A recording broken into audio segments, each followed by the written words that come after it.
What's up, everybody? This is Corey back from My2Cents, and we're going to do a quick review of a screen protector. This is the GLASSFEEL Premium Screen Protector. So it's a 2-pack, but my wife got her hands on it and took one out. Here's the installation manual on the back, so pretty standard stuff, but we'll talk about the process to do that as we get started on the installation. So we have our screen protector, which will come with 2 microfiber cloth, some dust stickers, some alcohol prep pads, and a cloth-covered squeegee, it looks like. This is also a dry protector, so there is no spray. It's almost like a gigantic sticker.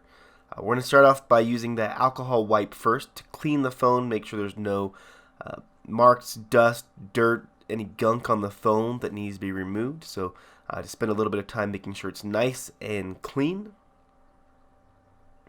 Then we'll take our microfiber cloth and use this just to remove any streaking that the alcohol wipe left behind. Make sure it's nice and shiny. See, it's got a nice reflection there now, so it looks like it's very nice and clean. Now we can use our dust absorber to go ahead and pick up any additional dust that may have come. Now we're going to peel off the back of the protector, just the top portion. I'm going to line it up. This is probably the trickiest part, and I found the easiest thing is to line up the camera as much as you possibly can, as well as the earpiece together. Now, it does take a minute, and it's not as forgiving as a wet protector, but it is a little bit easier, and there's no real cure time to it like a wet protector there would be. So we're going to go ahead, and once we got it lined up, make sure there's no additional dust on it. Now we're going to go ahead and kind of peel it backwards, and we'll see the sticker start to loosen. We'll take our cloth covered squeegee here and push down on it and roll it forward, and that'll remove any bubbles, or the majority of bubbles, as we install it. We'll use our squeegee to push these out from the back and the side. You want to make sure you leave the top protector on as long as possible. This will make sure there's no marking on the screen, which I did mess up a little bit, and I'll show you that as we talk about the protector in the end. Just use the squeegee to push out as many bubbles as you possibly can, kind of working them towards the sides. Now a lot of the smaller bubbles will disappear as this sits for 24 to 48 hours, but anything large you'll want to go ahead and remove as best as you can.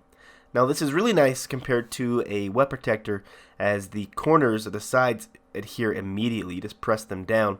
The top, kind of the thicker plastic protector on top, will pull up away from the screen protector as you push it down, and that's perfectly fine. It makes it easy to peel back and remove. You can see that the protectors are already down as I'm peeling that top protector off. And we're just using our thumb to go down the sides and adhere the edge. So there's no having to hair dry this at all, no having to wait. It's an immediate adhered to the edge, which is very nice for a dry protector. It's one of the benefits of them. I'm trying to squeeze out these bubbles little by little.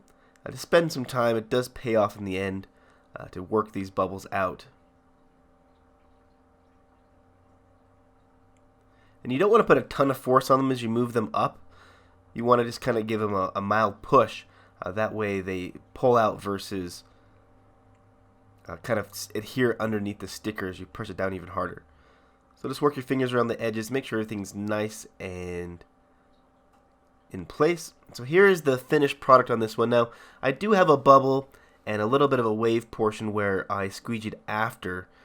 Now this looks a lot better than it did the first few hours after I put it on. If you let it sit for 24, a lot of the milkiness underneath the screen protector dissipates with time, and hopefully these last 2 little bubbles will pop out as well as it sits with time as well.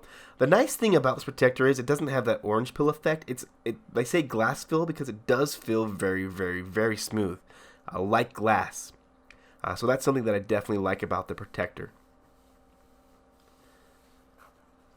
So with the screen on, you can see that any bubble or markings under the screen do not show up. The only one that I really have on this is down here in the bottom corner, and one at the kind of the top middle right hand side of the screen.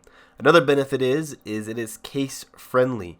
This is a ring key case that I have for my Note 8. I'll talk about that a little bit more in a few seconds, but I put this on like probably 45 minutes after I put the protector on, and there was no pilling up of the protector, so that's awesome. I've got to say that I'm really happy with this, much happier than I was with the wet protector I had on it beforehand, so I definitely recommend this product. Now for this case, I can definitely recommend that this case is case friendly with its protector. This is a ring key slim case, and I'll throw that down in the description as well with the screen protector link. But you have access to the real buttons. It's nice and slim. It still gives you a lot of protection. All the mics, everything's cut out perfectly, and you do get a recessed camera portion on the back as well. Anyways, thanks for watching. Catch you in the next one. Peace.